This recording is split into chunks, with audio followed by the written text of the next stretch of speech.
¿Qué tal? ¿Cómo les va? El dolor atravesó la ciudad el domingo de mañana como si fuera una flecha. De voz en voz iban diciendo murió Ramona. Murieron otras personas, pero Ramona es especial. Es especial en este tiempo de tanta lucha, de tanta dignidad de los que menos tienen, frente a tanta mentira, como por ejemplo la que se dice en la ciudad de Buenos Aires, a la que ella enfrentó con el enorme coraje que evidentemente caracterizó su vida, su generosa, altruista vida, de mujer humilde pero que lo daba todo, de mujer que estaba a cargo de comedores que le permitían a mucha gente que tenía todavía menos de lo poco que ella tenía comer cada uno de los días de su vida. Ramona es un símbolo, lo será por siempre. No nos olvidaremos nunca de Ramona, ese es el único abrigo que encontramos frente al invierno que atravesó esa mañana de otoño de ayer, que era tan brillante, tan envuelta en el sol y sin embargo tan triste, tan opaca en nuestro espíritu. Ramona se enfrentó con el gobierno de la ciudad de Buenos Aires en determinado momento cuando mentían que tenían agua. Todo ha sido una mentira, que iban a hacerlo todo y terminaban en el 2018, pero no fue así. Que no pudieron terminar las obras porque la pandemia les salió al cruce. Humoristas, poco menos. O que había agua cuando Ramona, como les va a señalar ahora, allí está con la mano en la canilla. Escuchemos íntegramente lo que Ramona decía aquel día para denunciar que lo que el gobierno de la ciudad de Buenos Aires estaba diciendo no era verdad. Soy Ramona, de la Manzana 35, casa 79. Y acá estoy tratando de encontrar una respuesta a todo lo que dice el señor Diego Santilli, que tenemos agua, que tenemos la vida solucionada gracias a su gobierno. Yo acá me pregunto, hoy es 3 de mayo, 8 días llevamos sin agua. 8 días sin agua y nos piden que nos higienicemos, que nos lavemos las manos, que tengamos el mayor cuidado, que nos pongamos tapabocas, que no salgamos a la calle. Ahora yo me pregunto, ¿cómo pretenden ellos que nosotros no salgamos a la calle si yo tengo que ir todos los días a comprar agua o tengo que esperar que los compañeros me traigan agua porque nos pasamos todo el día sin agua? Todo el día sin agua. Ya no sé de qué forma pedirles a la Secretaría, pedirle a este gobierno solución para esta situación. Porque no se puede vivir más en estas condiciones. Hay un virus, hay una pandemia que nos está consumiendo todos los días. Nuevos casos, nuevos vecinos. Y nosotros seguimos sin agua. Y este señor se llena la boca en todos los canales diciendo que tenemos agua. Yo le pregunto a este señor si él vino a la villa, si él estuvo acá viendo nuestra casa, nuestra situación, para ver si realmente es como él dice, o si no lo invito a mi casa, que él se quede en mi casa un día y vea el terror, el miedo, la desesperación.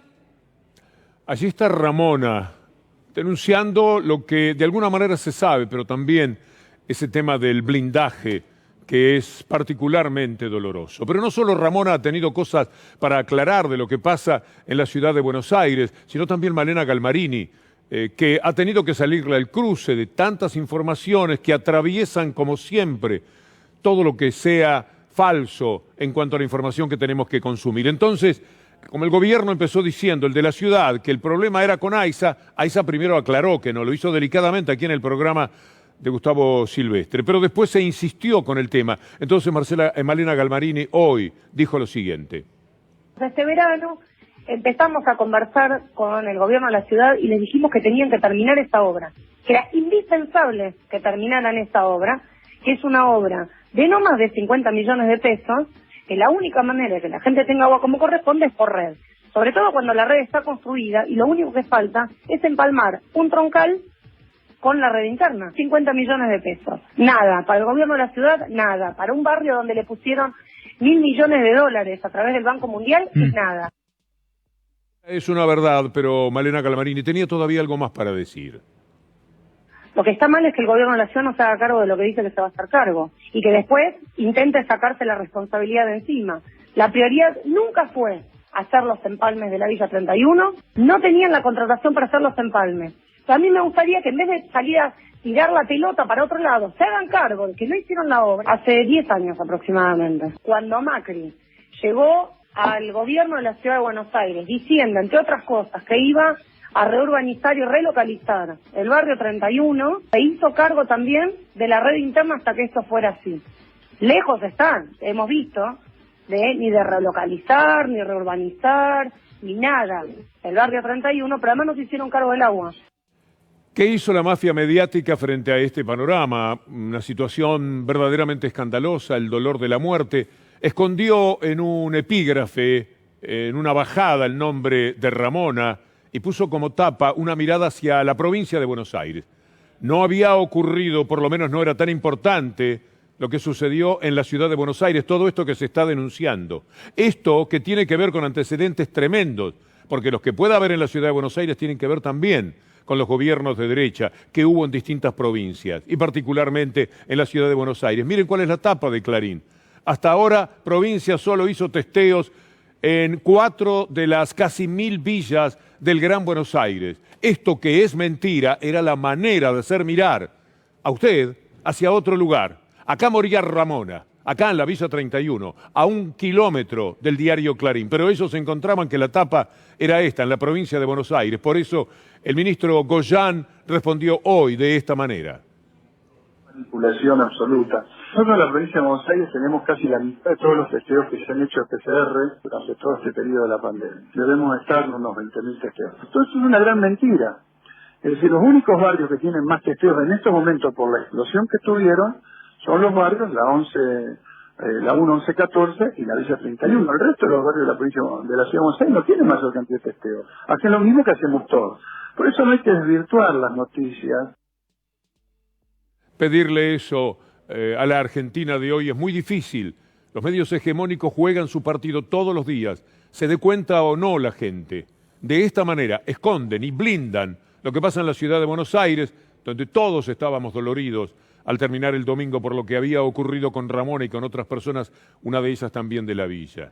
Y mientras tanto había que mirar los testeos, que es todo un tema con el que se juega sin saber absolutamente nada, pero la gente, ellos le trabajan la palabra testeo como que estuviese mal, y está muy claro lo que explica Goyan, y juegan con todo eso.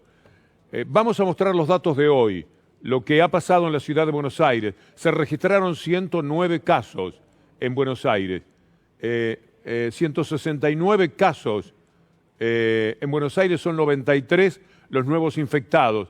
Chaco acumuló 13 en 24 horas. Santa Fe sumó 4 infectados en este día. Por cierto que todo lo que ocurre afuera de la Argentina es peor. Siga mirando estas cifras. En la ciudad de Buenos Aires el total ahora es 3.342. Los infectados en Buenos Aires, no sé por qué 2 veces Buenos Aires, no estoy sabiendo discriminar eso, 2.761, en Chaco 591 y en Córdoba 418. Los números afuera son terribles, atroces. Lo que pasa en Brasil, una barbaridad. Usted va a ver cosas que no puede creerse de parte de Bolsonaro. Es el hombre que tenemos como vecino. No solo es un peligro de muerte para los brasileños, sino que también es una amenaza para la Argentina, con la que además en el final de esto que usted va a ver intenta confrontar, por supuesto, con los recursos maliciosos de un hombre que es un verdadero demente. Un último adiós a distancia. Funerales como aquí en la ciudad de Sao Paulo van en aumento en Brasil. Presidente Bolsonaro, lembre que até o presente momento 14.000 brasileiros perderam suas vidas. Volto a repetir, 14.000 brasileiros, presidente. Isso é uma histeria. Acaba morrendo muito mais gente. Vão morrer alguns do vírus? Sim, vão morrer. 14.000 famílias perderam seus entes queridos. Não estamos numa brincadeira. Não estamos num campeonato de jet ski. Não estamos disputando tiro ao alvo. Não estamos fazendo churrasco no jardim do Palácio do Alvorada. estamos enfrentando uma gravíssima crise de saúde, de vida e de economia, presidente. On a level, from 0 to 10, how worried are you about the country's ability to contain this infection? The numbers say for themselves, we've been going up and up, the number of dead people. We are probably this week or in the beginning of next week, we'll be over 1,000 deaths a day. From 0 to 10, I will be worried like 10. Presidente, o que na opinião do senhor explica o Brasil ter 12 mil mortos e a Argentina ter 320 pelo Covid? É só você fazer a conta por 1 milhão de habitantes. Por cada millón de habitantes, Argentina tiene 6 fallecidos. Pueden ver los números del resto. É só você fazer a conta por 1 milhão de habitantes. Vamos falar da Suécia? A Suécia não fechou. Pronto, a Suécia não fechou.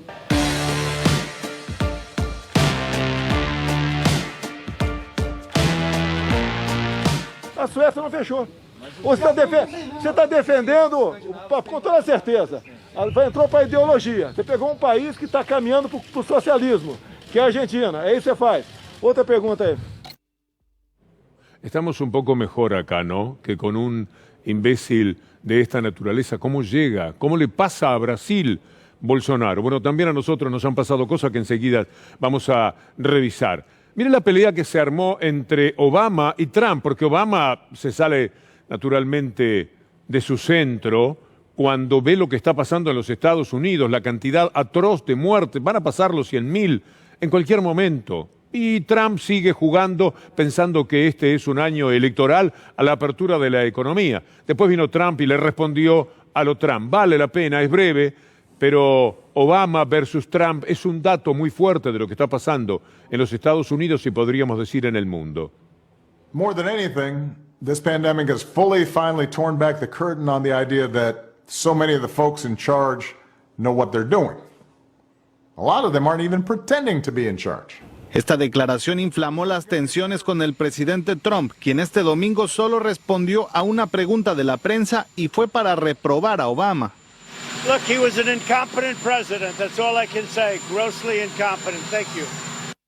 Damos la espalda a este hombre, como se lo dieron a la primera ministra de Bélgica. Llegaba a un hospital y los enfermeros se van poniendo de espalda a medida que va pasando el auto. Mírelo, porque es algo que muestra el rechazo de toda la gente que trabaja en la salud por aquellos que nada hicieron. Ahí están, se dan vuelta y le dan la espalda.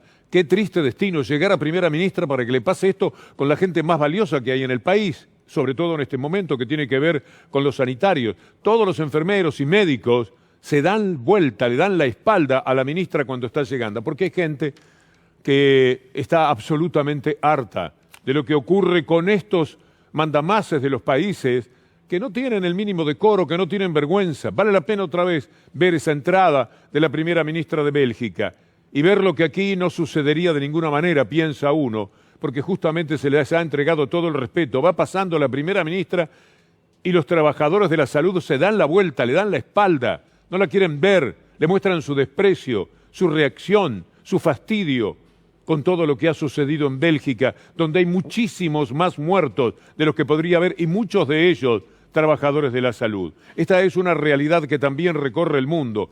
Como volviendo a los Estados Unidos, nos podemos encontrar con las imposibilidades de la economía de hoy día. Un congresista Ryan, mire lo que está diciendo, para que tengamos en cuenta de qué manera también en la Argentina se están cuidando ciertas cosas mientras se pelea con la pandemia, que en otros países la tienen que correr de bastante más lejos. I've got to tell you, this is absolutely unbelievable. Just a few years ago, the stock market's at 25,000. Corporate profits are the highest they've been in decades. The rich keep getting richer. And our friends on the other side said, what do we do now? Let's do a tax cut where 83% of it goes to the top 1% of the wealthiest people. Fast forward a few months, global pandemic, 36 million people unemployed. 40% of families who have a worker that makes $40,000 a year and less lose their job last month. 4 million people didn't pay their rent, and the Republican Party says, we don't have any money to help you. Are you kidding me? Where do you guys live? Food lines around the blocks at our food banks in the United States of America. 1 in 5 kids are going hungry. Your party can't even get food to them. Celebro esa indignación del congresista Ryan, porque de todas maneras hay que entender que al mundo va a haber que encontrarle una salida. Muchos especulan que a lo mejor el mundo cambia, no creo. No soy, por lo menos, de los optimistas. Cada vez tienen más poder, cada vez ganan más dinero en medio de la pandemia, cada vez hacen más diferencias. Empresarios que se hacen pagar los sueldos, tienen miles de millones de dólares afuera, dólares que se llevaron cuando costaba 20, cuando costaba 25 en los 4 años del macrismo, y que ahora valen 120 y pico si ellos lo quieren cambiar. Quiere decir que tienen 4 veces más dinero, y lo mismo aceptan que la generalidad, a la que no tiene más remedio que recurrir el gobierno para ayudar a los trabajadores, pensando en los trabajadores, les sirve a ellos.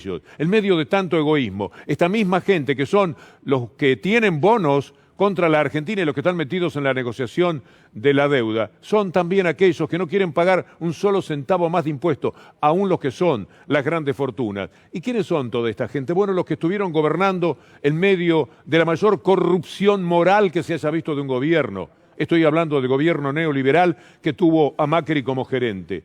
Lo que hoy trascendió ayer en realidad, gracias a el cohete a la luna, es increíble, inadmisible cómo le habla Michetti a Cimadevilla, que era de su partido, porque la verdad que Cimadevilla con los radicales ya es un pro bien de la derecha. Mire lo que le pasa, llegar a ser Cimadevilla, para que una señora como Michetti, la de la luz al final del túnel y tantos otros disparates, se anime a mandarle un WhatsApp tan insultante delante de otra gente seguramente. Che, ¿qué estás haciendo? ¿No sabés que nosotros pensamos otra cosa? ¿Qué pasa? A ver si me explicás. No se puede llegar Cimadevilla, Mario, a ser Cimadevilla y que esta mujer vicepresidenta de la Nación muestre cuál es el talante de un gobierno inmensamente corrupto que metía al Poder Ejecutivo permanentemente en la vida de la justicia. Escuche lo que Michetti, sacada, le dice a Mario Cimadevilla para defender a José Barbacha, uno de los fiscales que estaba siendo juzgado, nada menos que por el encubrimiento del atentado a la AMIA, la traición en la que habían caído todos, Daya, todo lo que trabajó para que ese juicio les saliera muy barato, particularmente el gobierno, Macri, Garabano y todos ellos. Pero Michetti de repente aparece en este audio que usted va a escuchar, llevándose por delante hasta la dignidad, si se quiere, de Mario Cimadevilla. Escuchame una cosa, estoy acá enterándome de que fue muy mal la indagatoria de José, y que digamos el tema pasó a vos, pero que no estás actuando como nos dijiste. ¿Me podrás explicar? Uno lo puede tomar a risa viniendo así de Michetti, pero no es gracioso. ¿Me lo podés explicar? Era el Poder Ejecutivo hablando de un tema de justicia en el que se iba a producir la enorme traición del gobierno de Macri y de los medios y de la propia Daya contra lo que era el juicio del encubrimiento por el atentado contra la AMIA. Yo no he visto una cosa igual. De verdad. Pero en cada uno de los temas, ya estoy harto de la palabra increíble, porque la decimos demasiada cantidad de veces y no llegamos a trascender en lo que pretendemos decir de esta gente. La primera persona que pensé cuando escuché el audio de Michetti, enojada porque no le hacían el gusto al gobierno de traicionar la causa de la AMIA, fue Diana Malamud. Y hoy, con Julián Capazo, nuestro productor, la llamamos. Memoria Activa lo denunciamos hasta el cansancio, y lo terrible es que también el exministro de Justicia, Germán Garabano, planteaba esto abiertamente y se manifestaba en apoyo al exfiscal. Nos preguntamos qué presión ejercieron sobre los jueces del Tribunal Oral número 2, Gorini, Perilli y Costabel. ¿A ellos también los apretaron? Es probable que sí. Una vez más aparecen pruebas que nos dan la razón. Ojalá estos funcionarios paguen por los delitos que cometen y que cometieron. Todo es parte de lo que llaman el lawfare, la enorme mentira urdida entre periodistas, jueces y gobiernos para condenar a todo lo que tienen enfrente. Tierra Arrasada, que ya está y se puede ver en cine.ar, lo describe muy bien. En América Latina se instaló un nuevo mecanismo para perseguir a dirigentes populares. El lawfare o guerra jurídica. se construyó a partir de la coordinación entre periodistas, políticos, medios de comunicación, miembros del Poder Judicial y servicios de inteligencia. En Argentina, el probado caso de corrupción contra el exfuncionario José López, a quien le fueron hallados bolsos con dinero proveniente de coimas empresariales, fue utilizado para profundizar la maquinaria de persecución contra la expresidenta e instalar en el imaginario social que todos los kirchneristas son corruptos. Gracias al amigo Devoto por estos materiales que nos permiten intercalar y recordar verdades que se escriben ahora cuando uno descubre cada vez mayor cinismo e hipocresía, porque no se olvide que la gente que llevaba a cabo todo esto, de lo que hablaba siempre, era de la República, de la democracia y de las instituciones. Nosotros, como somos institucionalistas, fortalecer las instituciones. Nosotros vamos a defender un orden institucional, una república. respetando las instituciones. Respetando las instituciones. Algunos pueden decir, ¿son tontos? ¿Se puede ser institucionalista en la Argentina? Hay muchísimos casos en donde la administración le dice a los jueces no haga tal cosa.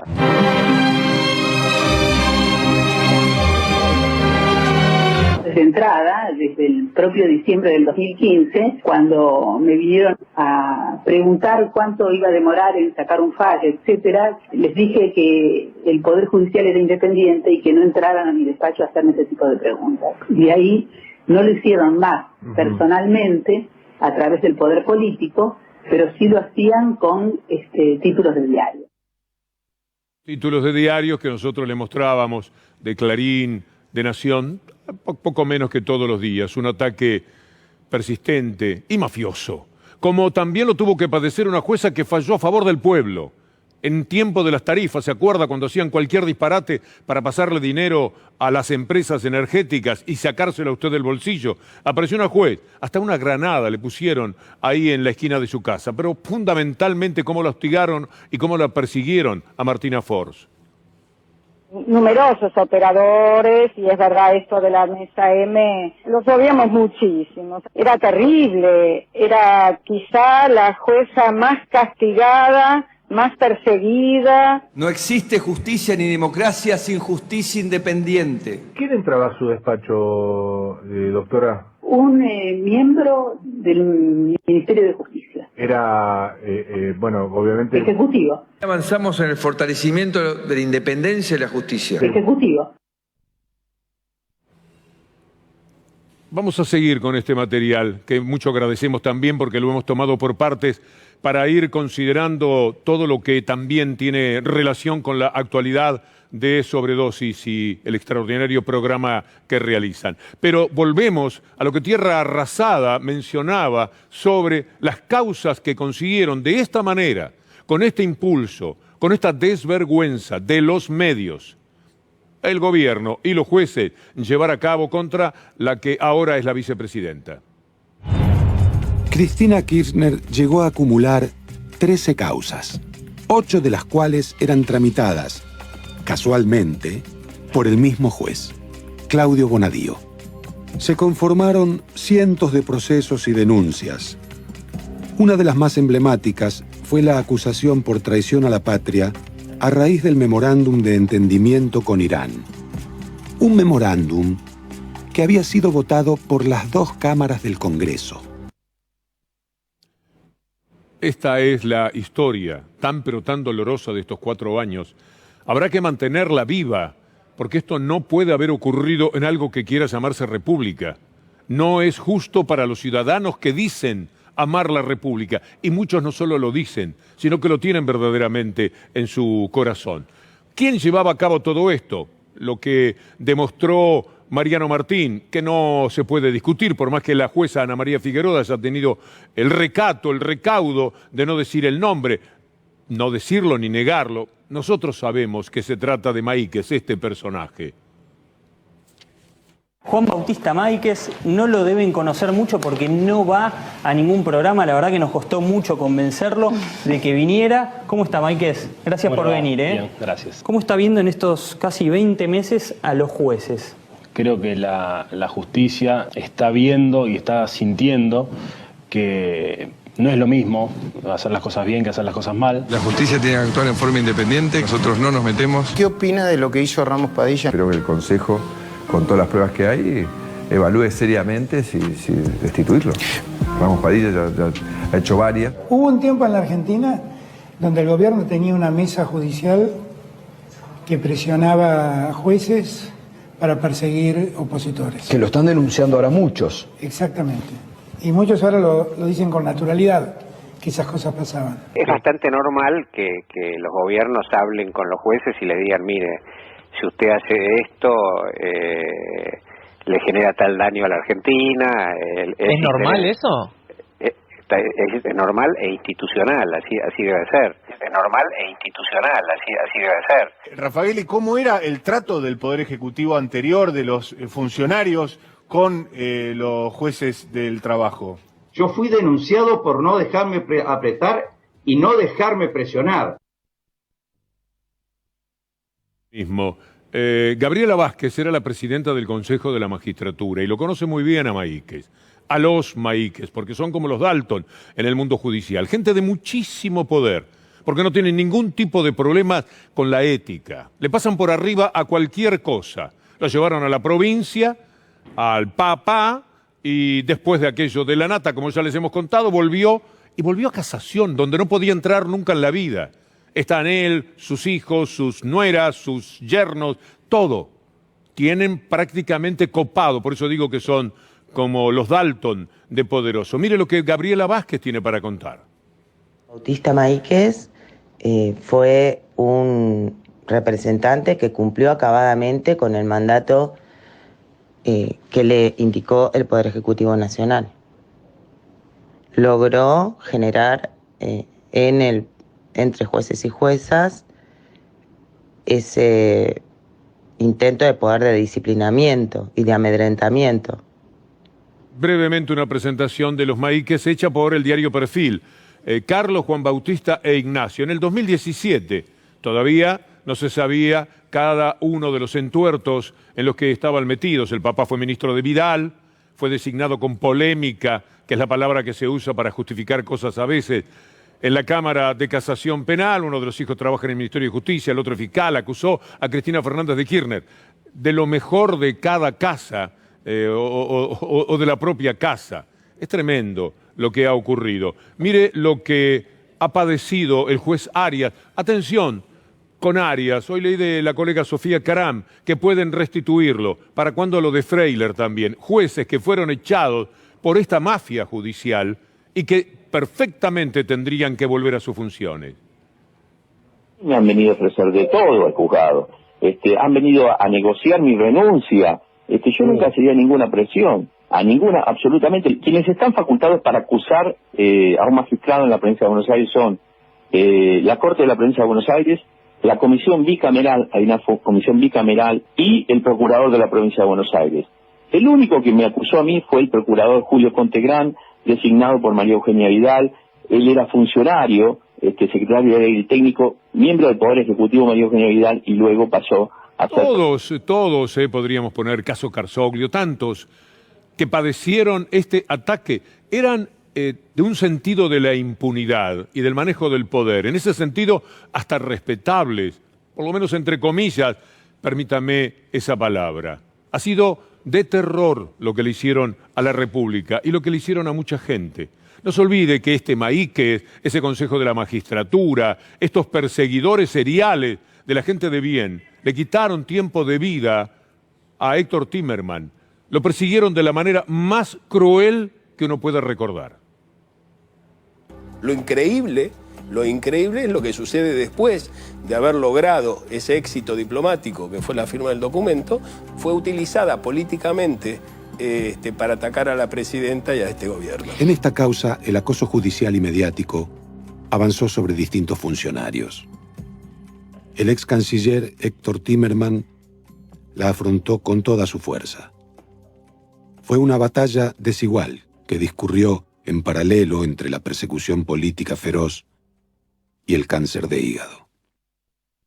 Hasta el gobierno norteamericano le quitó la visa cuando debió continuar el tratamiento experimental que había iniciado en Nueva York.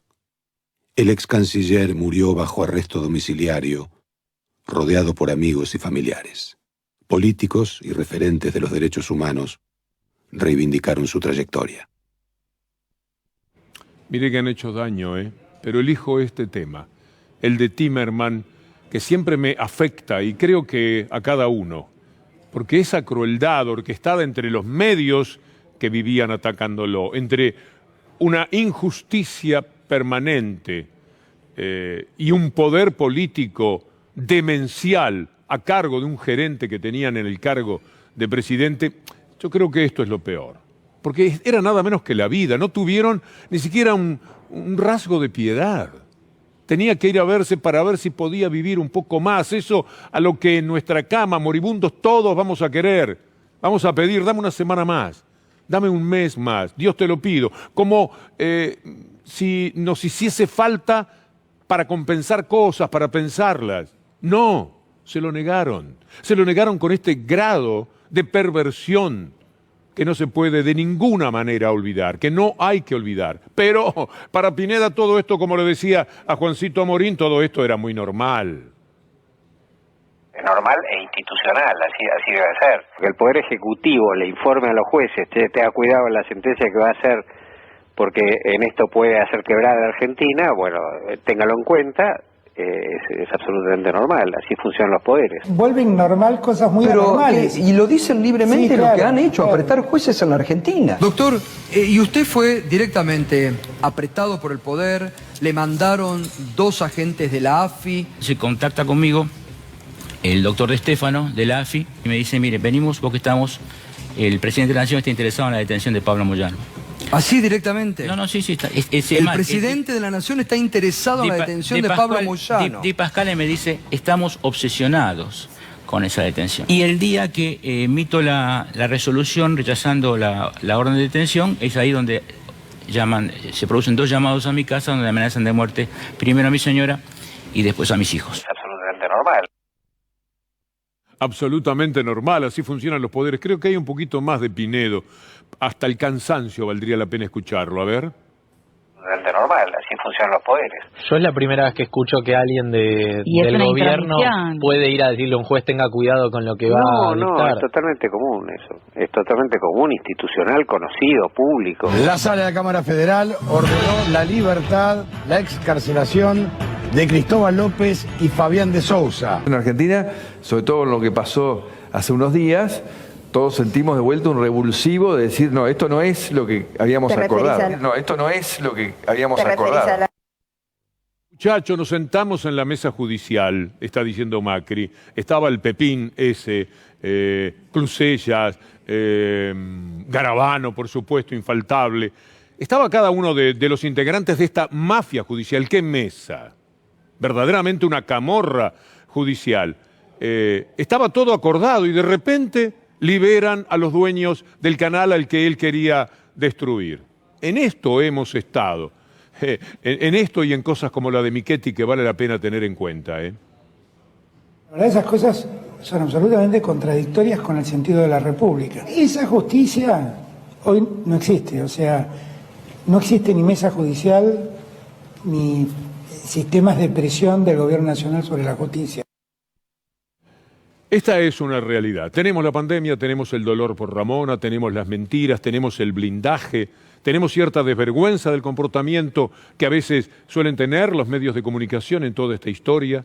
Tenemos mucho para sufrir cosas del presente, pero no nos podemos olvidar de ninguna manera, porque por más que tipos como Alfonso Prat Gay diga hay que mirar para adelante, no hay que mirar más para atrás, miremos este pasado inmediato en el que estuvimos metidos, para vergüenza de la República, de la democracia y de lo mejor que pueda tener cada ser humano. Amigos, lo veo muy dispuesto para su gran programa de siempre, a Gustavo Silvestre. Y ahí está recogiendo el pase Pablo Dugan. Y nosotros que les decimos muchas gracias y hasta mañana si Dios quiere.